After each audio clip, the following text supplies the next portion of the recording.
તમારા લોકોને 12th પછી નિરમાની અંદર એડમિશન લેવું હોય તો એક બ્રાન્ચ છે AIML, artificial intelligence and machine learning. તો એમાં એડમિશન લેવું તો કેવી રીતે લેવાય, તમારે કાસ્ટ વાઇઝ તમારા કેટલા માર્ક્સ હોવા જોઈએ, ગુજરાત બોર્ડ, CBSE બોર્ડ અને ગુજકેટમાં, એની વિશે આજે વાત કરીશ. બેટા તમારે એન્જિનિયરિંગની ફ્રી ઓફ કોસ્ટ બધી ઇન્ફોર્મેશન જોઈતી હોય તો સ્ક્રીન ઉપર નંબર આવે છે, એની પર તમારે વોટ્સએપ મેસેજ કરવાનો છે એડમિશન 2026 લખીને. ઓકે બેટા, તમારે નિરમાની અંદર એડમિશન લેવું હોય તો એમાં 60% સીટ્સ જે છે JEE મેન્સ થ્રુ ભરાય છે, જે તમારે નિરમાની વેબસાઇટ પરથી ભરવાની હોય છે. અને બાકીની જે 25% સીટ્સ છે ગુજકેટ પ્લસ બોર્ડ થ્રુ ભરાય છે, તમારે ACPCનું ફોર્મ ભરવાનું હોય છે. અને 15% સીટ જે છે બેટા NRI માંથી ભરાતી, રાઈટ.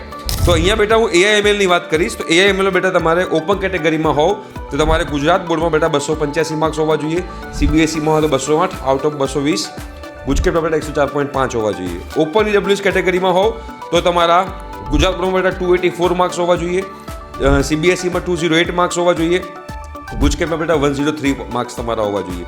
તમે SEBC એટલે કે બક્ષીપંચ કેટેગરીમાં હોવ તો તમારા માર્ક્સ 278 હોવા જોઈએ ગુજરાત બોર્ડમાં, CBSEમાં 202 માર્ક હોવા જોઈએ અને ગુજકેટમાં બેટા 98.25 માર્ક્સ હોવા જોઈએ.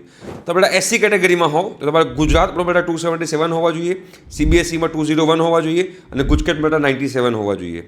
તો બેટા ST કેટેગરીમાં આવતા હોય તો તમારે ગુજરાત બોર્ડમાં બેટા માર્ક્સ હોવા જોઈએ 94 આઉટ ઓફ 300, CBSEમાં 78 આઉટ ઓફ 220 અને ગુજકેટમાં બેટા 16.75 માર્ક્સ હોવા જોઈએ. તમારે જો ફ્રી સીટ જોઈતી હોય તો ગુજરાત બોર્ડ માટે તમારે 290 માર્ક્સ હોવા જોઈએ 300માંથી, CBSEમાં 212 માર્ક્સ હોવા જોઈએ 220માંથી અને ગુજકેટમાં બેટા 109.75 માર્ક્સ હોવા જોઈએ. તો આટલું તમારી પાસે માર્ક્સ હોય તો તમને આ પર્ટિક્યુલર બ્રાન્ચમાં નિરમામાં એડમિશન મળી શકે. ઠીક છે, થેન્ક યુ.